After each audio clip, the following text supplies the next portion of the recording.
Good morning, everyone, and welcome to the Namaste Experience. I'm so grateful that you're all here with us today.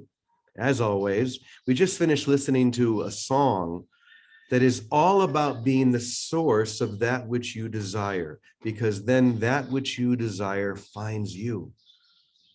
That which you're looking for, searching for, longing for, finds you. How could that be possible unless it was already within you? But there's a key that unlocks that door, unlocks that experience. And that key is simply to be the source, to think through the logic and the reasoning of the Christ mind.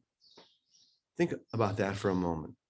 How does the Christ mind reason? How is it most reasonable in a world that has no reason at all? That's the question we're going to be asking ourselves this morning. And to know that the reasoning of this whole mind, we can call it the Christ mind, the I am consciousness, Buddha consciousness, whatever you want, but it's wholeness. It's the experience of oneness and wholeness. We know is within each one of us if we would but open our eyes to see. And the way that we can see it, the only way, is to be the source, to share it, to give it away. So let's explore the reasoning of this Christ consciousness today. I'm going to go ahead and share something that I wrote last night, and we'll let this paragraph by paragraph take us into the experience. And as I said before, it begins, see if you can follow the reasoning of the Christ mind. Let's see how reasonable this is to you.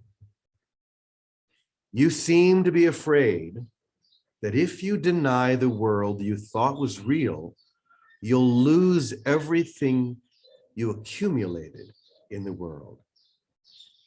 Once again, you seem to be afraid that if you deny the world that you thought was real, that you'll lose everything that you accumulated in that world. But how can anything you accumulated in an illusory world ever have true value? It can't. How can anything of true value ever be lost? Is the other side of that coin.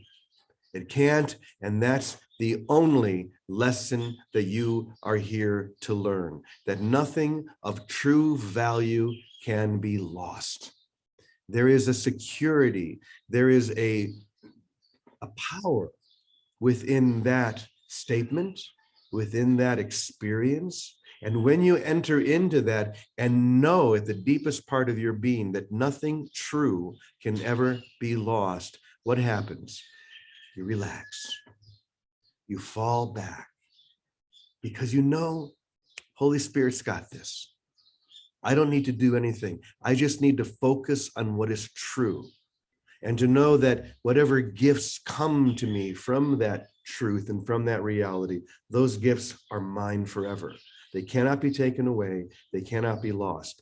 It's like Jesus saying, why would you store up goods in a cellar where rust can get to it, or put your grain, spend all your time filling the grain trough when the mice are going to get to it, when everything in this world is meant to threaten that which you think you have, that which you think you've accumulated. Focus instead on the kingdom of heaven, or the I am presence within you, that which can never be stolen, that which can never be lost, that which is yours forever.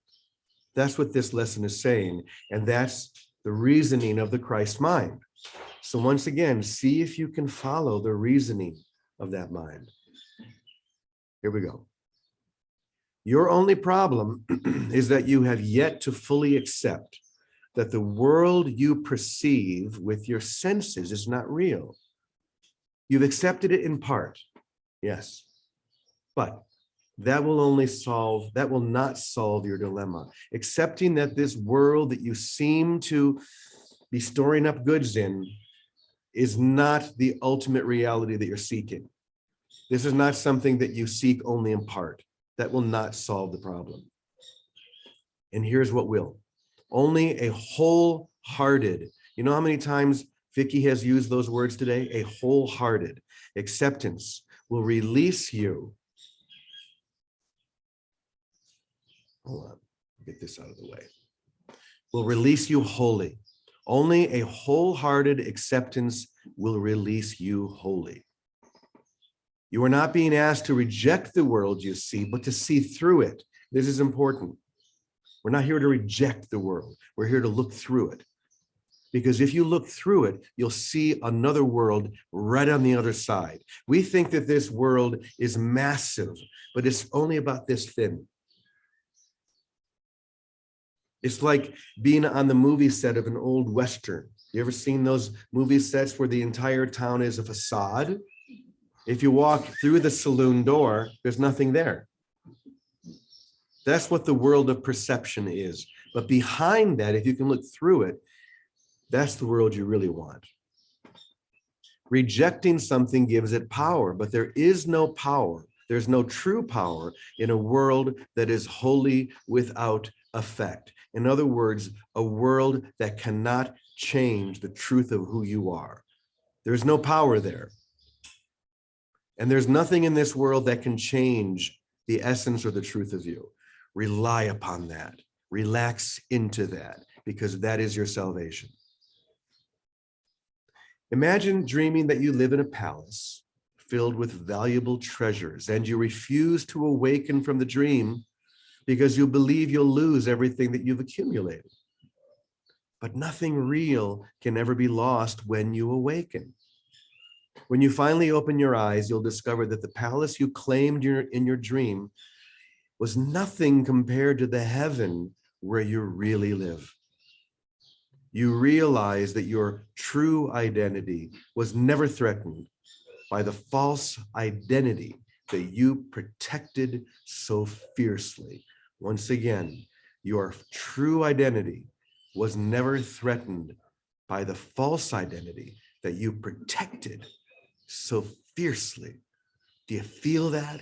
Do you feel the fierceness that you have used, that you've drummed up inside you to protect a little tiny identity, your attempt to carve out a little space in hell that you can claim as your own? That's your identity. I know that sounds harsh, but you know what? Why play around? Why not just say it? Your identity is a little tiny space that you've carved out to hide from heaven, from the truth of who you are.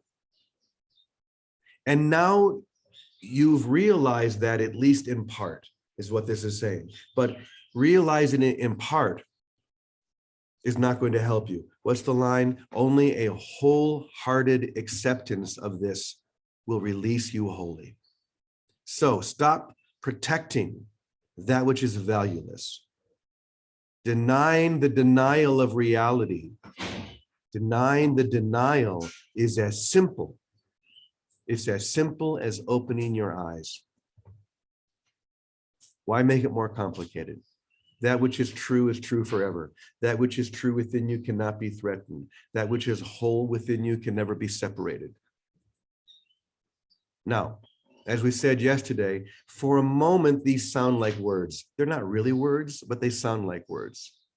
And they are meant to panic, maybe, set the identity or the split consciousness into a state of slight panic, because it begins to realize, oh no, they're doing this for real. Oh shit. That's the one thing we bet would never happen, that they would do this for real, that they would only do it, they would only accept this in small parts because we're safe. The identity is safe if you accept this only in part, right? But the moment you go there for real, the moment you accept this wholly and wholeheartedly, there's going to be that momentary panic right before the light shines it all away. Because nothing real can be threatened. Nothing true can ever be taken away. And if you feel that panic, that's okay. Or if you feel that rejection, you hear this say, come on, really? I look at the tree, I look at everything around me, I feel the wind. That's not real. That's not real. But you know what? You said the same thing last night. Do you realize that? Last night when you were dreaming, if I had come up to you in your dream and said, Isaac, you're dreaming this, your response likely would have been, come on, I can see the tree, I can feel the wind, I can hear the sounds.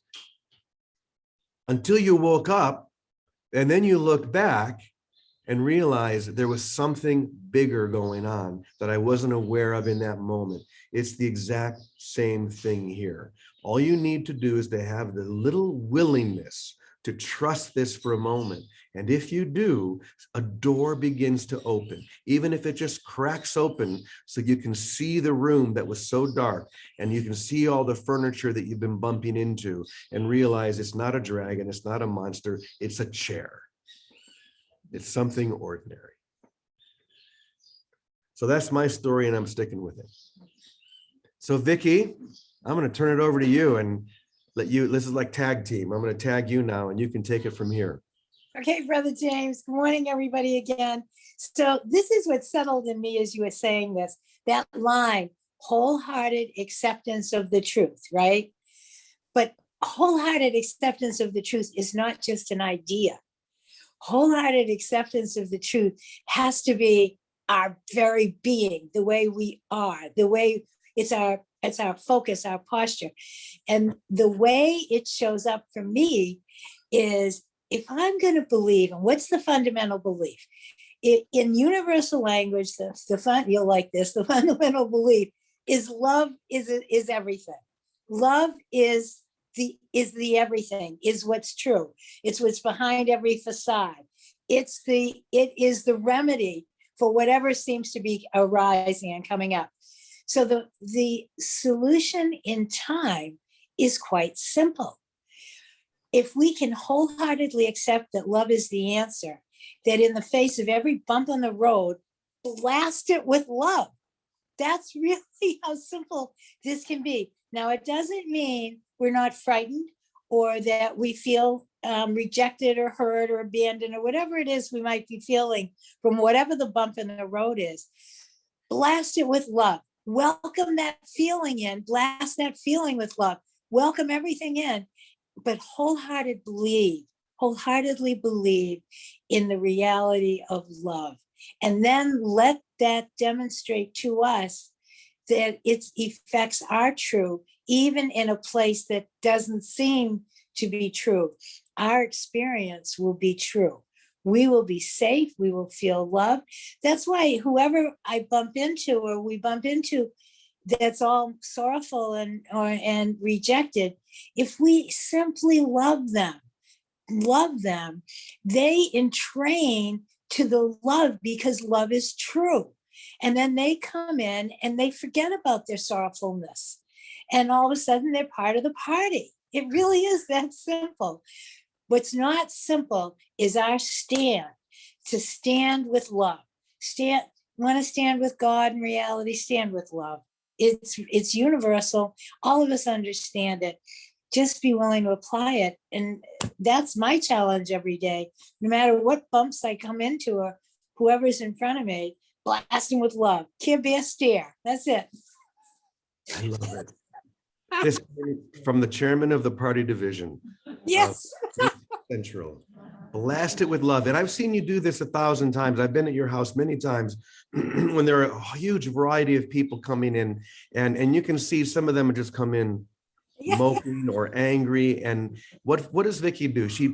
Literally, she blasts them with love, and she blasts everyone with love who walks in that door. And you just watch the transformation happen before your eyes. Before you know it, they've forgotten whatever it was they came in the door with. And that's how simple this is. You know, what I shared a moment ago, it's a bit heady. You can accept or reject it, but it's hard to reject blasting everything with love. If someone rejects that, well, then I'd like to say they really have a problem, but they don't. I mean, it'll seem like they really have a problem because that's the simple solution. There you go. Thank you. Blast it with love. So all of you who live here at Namaste, whenever we hear one of the bombs go off, that's what we're going to think. Blast it with love. That's all. And really, that's all they're doing out there. This is the expression of their joy. That's how the local community expresses joy, by blowing up bombs. It's not how I would do it, but I can accept the way they do it, and I can blast them right back with love. Vicki, anything else? Is Teddy there with you? Oh, you're muted, hon. Sorry, Jimmy. Yeah, Teddy's resting this morning. He got up very early and we partied early. It was he said, I feel like a piece of pumpkin pie. So I said, okay. And then he just went back to sleep and he needs to rest. He'll be back Monday. Calico, do you want to share anything? Calico's it. Yeah, I'm right there with you. She says she's right here with us. That's right here with us. Okay, you know, since Baraka is back with us, Baraka is another one that we love to have share, and we haven't seen him in so long. We're just all so filled with joy to have you here, brother. What does this inspire within you? Oh, so great to see Namaste behind you. It's like you're really here. I am. Turn around. There I am, right there.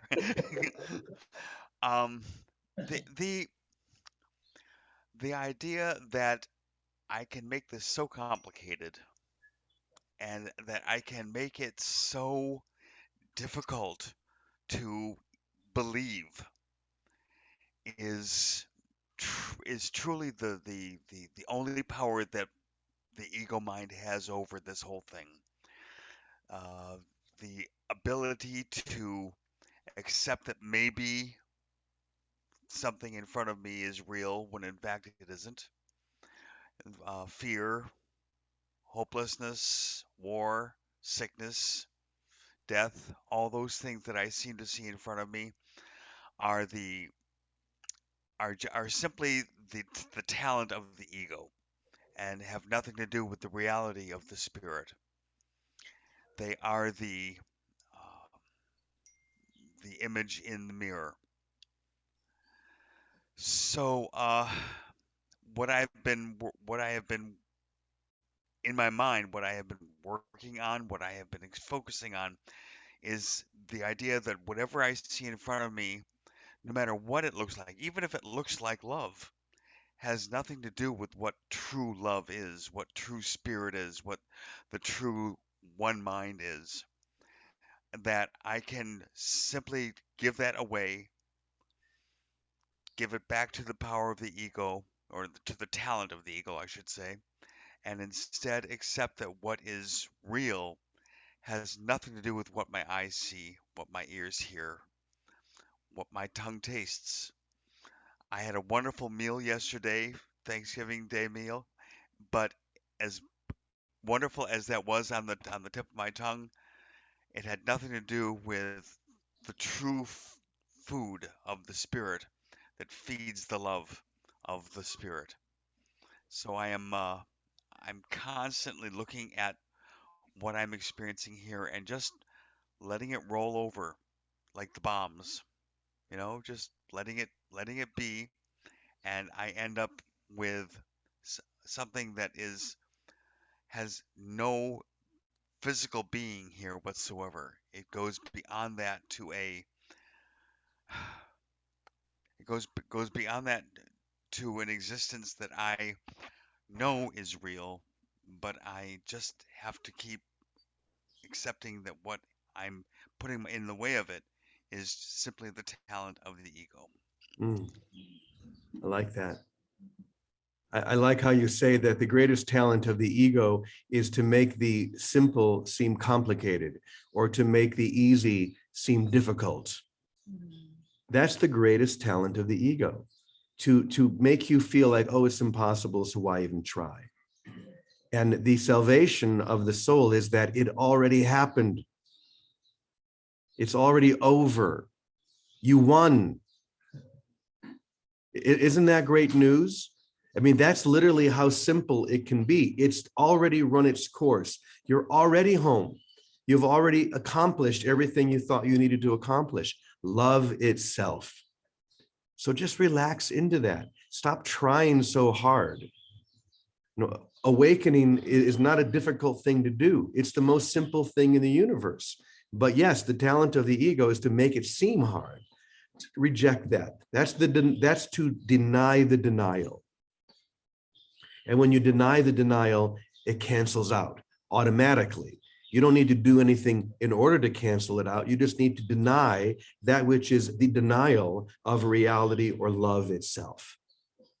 And we do that by blasting everything with love. That's it. As Vicky so beautifully and practically told us, just blast it with love every moment. Whatever happens, give your heart wholeheartedness. That's the only way to see it wholly. Holy, WHOLLY and HOLY, to see it all as holy. That's what we're here for. So let's get on with it. Thank you, everyone. What a great way to start off our weekend. I'm glad to be back in the saddle. It's wonderful to be able to, yes, we'll do that afterwards. Thank you. It reminded me of something we're going to do here in the community when we finish. Thank you so much, Baraka, Vicky, all of you. Baraka, please come back. We love having you here. Baraka is just a dear friend I've known for over 25 years and a former resident of Namaste Village, and we're always very grateful that when he shows up. And please give our love to Teddy as well, Vicky. So why don't we go ahead and we will close with our final unity prayer of protection. And here it is. The light of God surrounds us. I am the light of God. The love of God enfolds us. I am the love of God. The power of God protects us. I am the power of God. The presence of God watches over us. I am the presence of God. Wherever we are, God is, and all is well. Thank you. Namaste, everyone. Namaste. Thank Happy you. Friday. I love Happy day, it. Ralph. Bye now. Love you. Here